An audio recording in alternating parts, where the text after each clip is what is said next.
तो हेलो दोस्तों, कैसे हैं आप लोग। मैं हूं अंकुर और स्वागत है आपका मेरे और आपके अपने चैनल कॉमिक बुक गाय पर। दोस्तों, आज की वीडियो में हम ड्रैगन बॉल काकुमी की स्टोरी को कंटिन्यू करने वाले हैं। आज की वीडियो में हम माजिन बू और फ्रॉस्ट की कहानी को आगे बढ़ते हुए देखेंगे। दोस्तों, ड्रैगन बॉल काकुमी एक बहुत ही अमेजिंग स्टोरी है और इसके क्रिएटर से जुड़े सभी लिंक मैंने नीचे डिस्क्रिप्शन में दे दिए हैं, तो जाइए और उन्हें अपना पूरा सपोर्ट दिखाइए। दोस्तों, आज की वीडियो शुरू करने से पहले आप सभी से एक छोटी सी रिक्वेस्ट, अगर आपको आज की वीडियो अच्छी लगे तो वीडियो को लाइक करना बिल्कुल मत भूलिएगा और वीडियो को अपने दोस्त के साथ शेयर भी जरूर कीजिएगा। जिन लोगों ने अभी तक चैनल को सब्सक्राइब नहीं किया है वो चैनल को सब्सक्राइब कर लें ताकि उन्हें सारी की सारी वीडियोस टाइम टू टाइम मिलती रहें। तो चलिए दोस्तों, बिना देरी करे अपने वीडियो पर आते हैं। लास्ट वीडियो के एंड में हमने देखा था कि माजिन बू उस डीमन के साथ डीमन किंग के टावर तक पहुंच जाता है। वो डीमन बोलता है कि हमारे रूलर इस टावर के टॉप पर हैं, पर वो चाहते हैं कि तुम धीरे धीरे करके ऊपर जाओ ताकि तुम बीच में मिल रहे सभी फाइटर्स का सामना कर सको। वो खुश होकर पूछता है कि अगर मैं उन सभी को हरा दूंगा और तुम्हारे रूलर से मिलूंगा तो तुम क्या वादा करते हो कि तुम इसे ठीक कर दोगे। डीमन बोलता है कि मैं अपने किंगडम के सभी साइंटिस्ट को ऑर्डर करूंगा कि वो इस चीज़ को देख सकें। वो बोलता है ठीक है, और एकदम से ही बू के चेहरे पे काफ़ी ईवल सी स्माइल आ जाती है।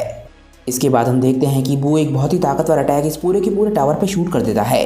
ये डीमन बहुत ज़्यादा घबरा जाता है और एकदम से चिल्लाता है नहीं। हम देखते हैं कि ये टावर एक ही झटके में पूरी तरीके से तबाह हो जाता है। डीमन बोलता है कि तुमने तो सब कुछ तबाह कर दिया, हमारे सभी फाइटर्स, हमारे सबसे इम्पोर्टेंट फाइटर्स सब मारे जा चुके हैं। डीमन को अपनी आंखों पर विश्वास नहीं हो रहा होता और हम देखते हैं कि बू के सामने जो टावर था अब वो धूल में बदल चुका होता है। वो बोलता है कि बस इतना ही करना था। वो इसके बाद आसमान की तरफ देखता है और बोलता है कि पर वो क्यों नहीं गिरा। हम इसके बाद देखते हैं कि बू क्या देख रहा है। हम देखते हैं कि टावर का टॉप अभी भी अपनी जगह पर ही होता है और इसके बाद वो डीमन बोलता है कि देखा। हम देखते हैं कि ये टावर इतना बड़ा था कि अभी भी ये गिर रहा होता है और वो डीमन बोलता है कि ग्रेविटी हमेशा इस दुनिया में अपना काम नहीं करती है। इसके बाद हम उस टावर के टॉप को नज़दीक से देखते हैं और तभी हम देखते हैं कि बू भी उसी पर फोकस कर रहा होता है।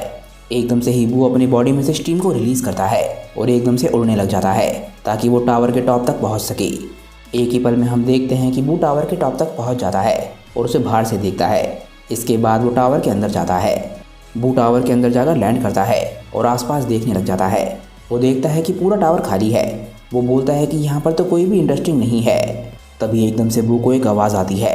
ये आवाज़ बोलती है कि तुम्हें यहाँ पर आज देख पाना ये कितनी खुशी की बात है माजिन बू।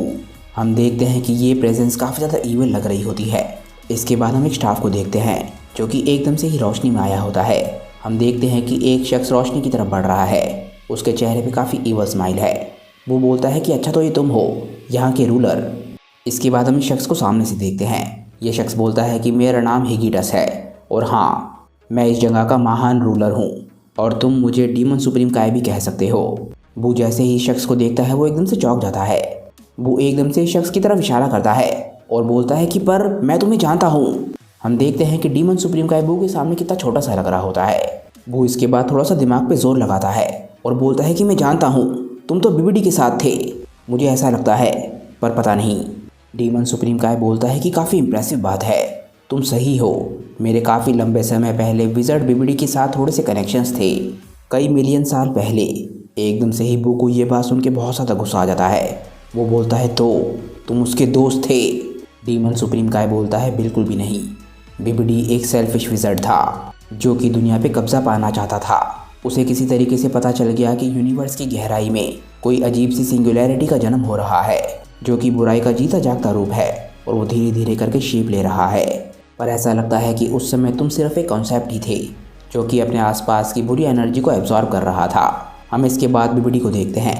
बीबीडी चिल्लाता है कि मैं उसे शेप दूंगा। बीबीडी के पीछे डीमन सुप्रीम काय खड़ा होता है। डीमन सुप्रीम काय बू को बताता है कि मेरा मिशन बस ये था कि तुम्हें जिंदा करके मैं यहाँ पर वापस ला सकूँ और उसका काम बस ये था कि तुम्हारे कॉन्सेप्ट को वो ज़िंदगी दे। और सब कुछ उसी तरीके से हुआ जैसा कि उसने प्लान किया था और तुम्हारा जन्म हुआ। तुम यानी कि माजिन बू, जो कि उस तरीके से अब बिल्कुल भी नहीं दिख रहा है जैसा कि मैंने तुम्हें सबसे पहली बार देखा था। तुम्हारे आज़ाद होते ही तुम्हारा गुस्सा फट पड़ा और तुमने इस जगह को 80% डिस्ट्रॉय कर दिया। बीबीडी ने इस मौके का इस्तेमाल किया और वो तुम्हारे साथ यहाँ से निकल गया। और जैसे कि इतना काफ़ी नहीं था, उसकी ऑल्टर ईगो यानी कि बाबड़ी यहाँ पर वापस लौटा। ना जाने उसमें इतनी हिम्मत कहाँ से आ गई कि उसने डाबोरा को भी फोर्सफुली करप्ट कर दिया।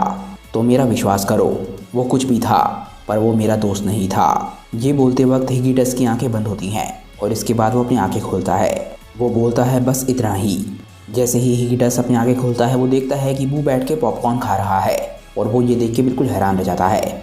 वो बोलता है कि वो तो मेरी बातें सुन ही नहीं रहा था। हम देखते हैं कि वो डीमन एकदम से ही वहाँ पर आ जाता है और बोलता है, लॉर्ड हिगिटस मुझे माफ़ कीजिएगा, माजिन बू ने अभी जो किया उसके लिए मुझे बिल्कुल भी आइडिया नहीं था कि ये हमारे पूरे टावर को ही ख़त्म कर देगा और उसके साथ साथ हमारे सोल्जर्स को भी।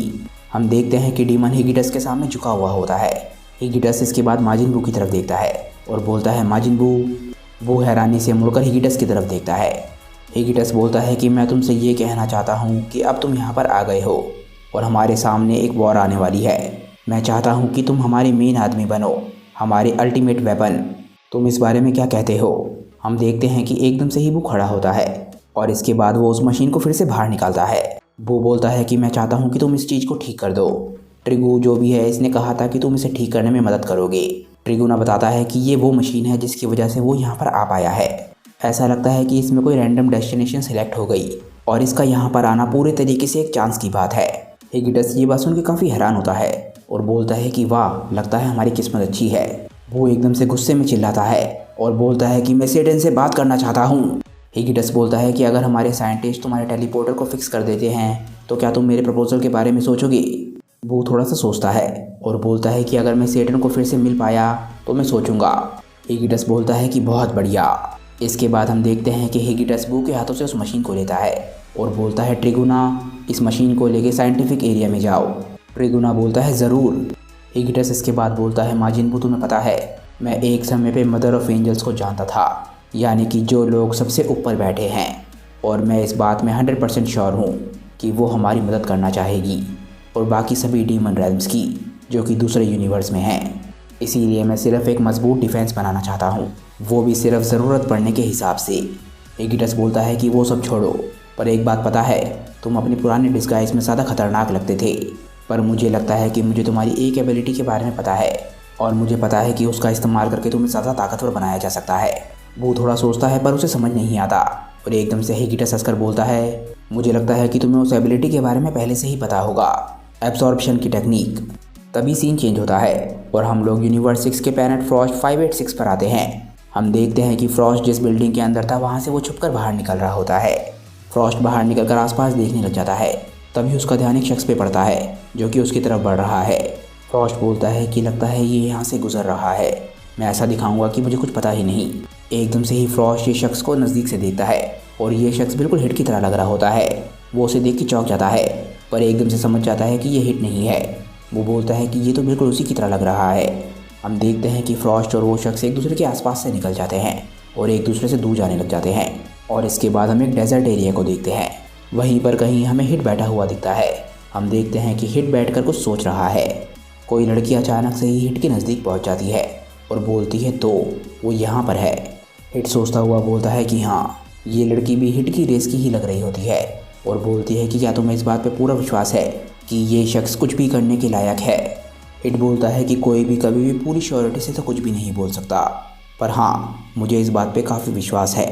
वो लड़की बोलती है, हिट, हमने आपको यहाँ पर इसलिए बुलाया था क्योंकि हम आपके रेपुटेशन को पहले से ही जानते हैं, पर फिर भी आपका इस शख्स को यहाँ पर लाना जिसने हमारा इतना ज़्यादा नुकसान किया है, मुझे नहीं पता कि ये हमें कैसे बचा पाएगा। हम लोग यहाँ पर एक सोलर फ्लेयर की बात कर रहे हैं। हम लोग यहाँ पर एक ऐसी सोलर फ्लेयर के बारे में बात कर रहे हैं जो कि हमें कुछ ही पलों में राख में बदल सकती है। हिट बोलता है, विश्वास रखो। इसके बाद हम फ्रॉस्ट को देखते हैं। फ्रॉस्ट आसपास देखता है और इसके बाद वो आसमान की तरफ देखने लग जाता है। फ्रॉस्ट एकदम से ही गुस्सा करता है और बोलता है, भाड़ में जाए, मुझे बस यहाँ से बाहर निकलना है और किसी तरीके से स्पेस में जाना है। अगर वो बेवकूफ़ हिटमैन मुझे कुछ नहीं सिखाएगा तो मुझे अपना बदला खुद ही लेना होगा। हम देखते हैं कि फ्रॉस्ट एकदम से ही आसमान में उड़ने लग जाता है। वो काफ़ी खुश हो रहा होता है क्योंकि उसे लग रहा होता है कि वो बस स्पेस में पहुंच गया। पर अचानक से ही फ्रॉस्ट के साथ कुछ होता है। अचानक से ही कोई एनर्जी अटैक आके फ्रॉस्ट को लगता है और हम देखते हैं कि फ्रॉस्ट के मुंह से एकदम से ही खून निकलने लग जाता है। ये अटैक फ्रॉस्ट के पेट में लगा होता है। हम देखते हैं कि ये अटैक करने वाला कोई और नहीं, हिट है। हम देखते हैं कि हिट एकदम से ही फ्रॉस्ट के सामने आ गया होता है और बोलता है, फ्रॉस्ट, मैंने तुम्हें चेतावनी दी थी। इस बारी मैंने सिर्फ तुम्हारे किडनी पे अटैक किया है, पर अगली बारी मेरा निशाना तुम्हारे हार्ट पर होगा। हिट बोलता है कि मैं तुम्हें देख रहा हूँ, मैं तुम्हें फॉलो कर रहा हूँ, तुम चाहे कुछ भी करने की कोशिश करो, यहाँ से बाहर जाने के लिए। मैं तुम्हें रोकूंगा, ये बात ध्यान रखना। फ्रॉस्ट के मुंह से खून निकल रहा होता है। वो बोलता है कि यहाँ पर जो शख्स था वो तुम्हारी तरह दिख रहा था। हम लोग इस वक्त कहाँ पर हैं? हिट थोड़ा सा सोचने लग जाता है, पर एकदम से ही बहुत घुर्राने की आवाज़ आती है। फ्रॉस्ट एकदम से ही एक एनर्जी महसूस करता है और बोलता है, ये एनर्जी, ये ताकत, ये क्या है? हिट भी इस एनर्जी को महसूस कर पा रहा होता है। वो बोलता है, इतनी इंटेंसिटी, इतनी दूरी से, ये तो सोच से भी परे है। एक एनर्जी की बहुत ही मॉन्स्टरस वेव यूनिवर्स 6 से कुछ ही परों में निकलती है। इस पूरे यूनिवर्स में कोई भी क्रीचर जो भी इस एनर्जी को टच करता है वो उससे बच नहीं पाता और उसके दिल में खौफ बैठ जाता है। डर के अलावा उसके दिल में कुछ भी नहीं होता और ये सब कुछ ही पलों में हुआ होता है। हम लोग इसके बाद प्लैनेट सैडाला पे वापस आते हैं। हम देखते हैं कि ये सब कुछ एक सैयन के गुस्से की वजह से हो रहा होता है।